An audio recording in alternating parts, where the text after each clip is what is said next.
আসসালামু আলাইকুম।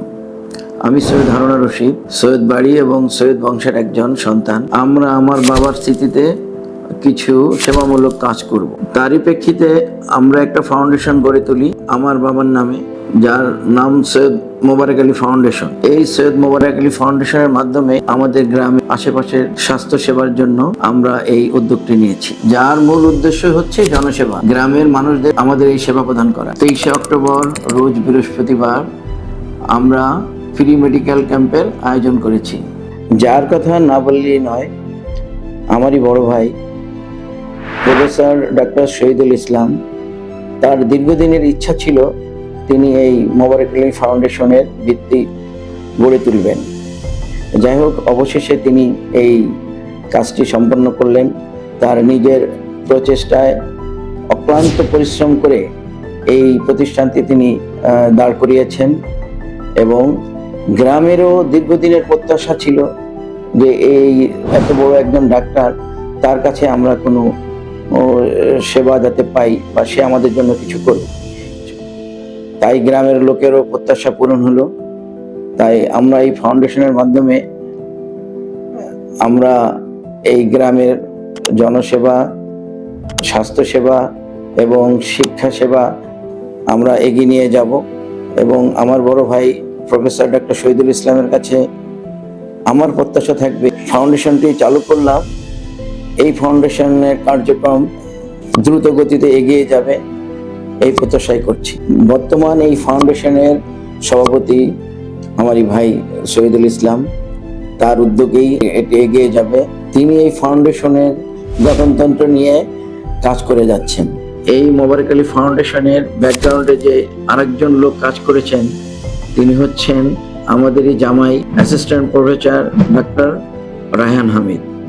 তাকে অনেক ধন্যবাদ এইভাবে আমাদের সাথে কাজ করার জন্য, এবং ভবিষ্যতে তার কাছ থেকে আমরা আরো অনেক কিছু প্রত্যাশা করি। এই গঠনতন্ত্র অনুযায়ী সৈয়দ পরিবারের প্রজন্মর এবং উত্তরসূরিরা যাতে এই ফাউন্ডেশনকে আরো এগিয়ে নিয়ে যেতে পারে, এই প্রত্যাশাই করছি। এবং এর পাশাপাশি এই ফাউন্ডেশনের আমি সাধারণ সম্পাদক হিসাবে আছি। আমরা প্রস্তুতি নিচ্ছি, আশেপাশের গ্রামের লোকজন অলরেডি আসতে শুরু করেছে, এদের জন্য বসার পর্যাপ্ত ব্যবস্থা আছে, আমাদের ভলান্টিয়াররাও রেডি হয়ে আছে। এবার আসা যাক, এই সৈয়দ বাড়িটি কোথায় অবস্থিত। ফরিদপুর জেলার সদরপুর থানার ছোট্ট একটি গ্রাম, তার নাম হচ্ছে সাড়ে সাতরশি। এই সাড়ে সাতরশির এক কোণে সৈয়দ বাড়ি অবস্থিত। আমাদের বাড়ির পাশে ঐতিহ্যবাহী বিশ্ব জাকের মঞ্জিল, যেটা আটরশি নামে পরিচিত। এরপরে রয়েছে একটি ঐতিহ্যবাহী স্থাপনা, যেটি বাবুর বাড়ি নামে পরিচিত। শত শত বছর আগে এখানে এক রাজকীয় জমিদাররা বসবাস করতেন।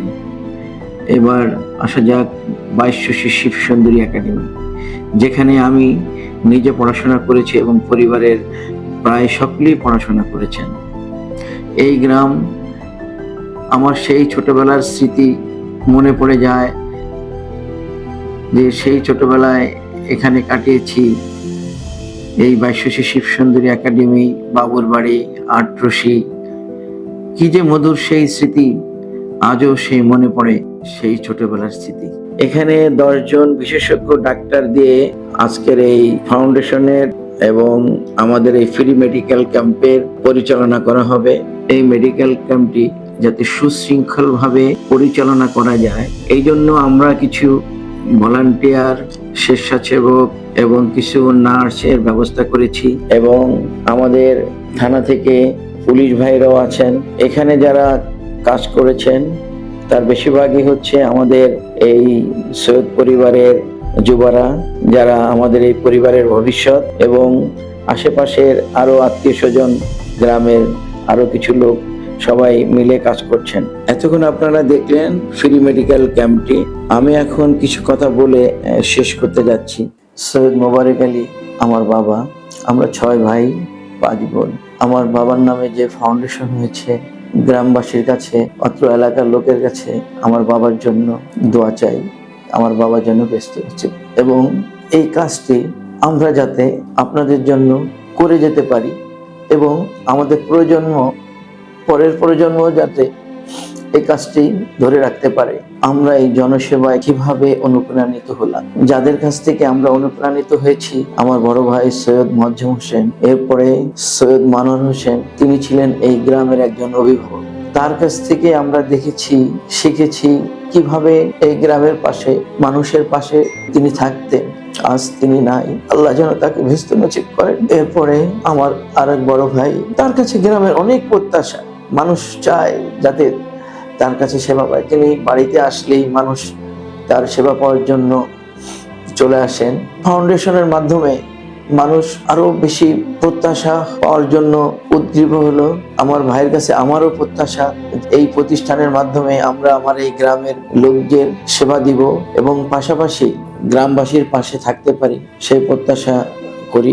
আগামী প্রজন্মের জন্য আমরা আমাদের এই পরিবারের শিক্ষাটা যাতে রেখে যেতে পারি, সেই প্রত্যাশা করি। অবশেষে সকলের দোয়া চাচ্ছি এবং আমার বাবার জন্য দোয়া চাচ্ছি, তাকে যেন আল্লাহ ব্যস্ত নসিব করেন।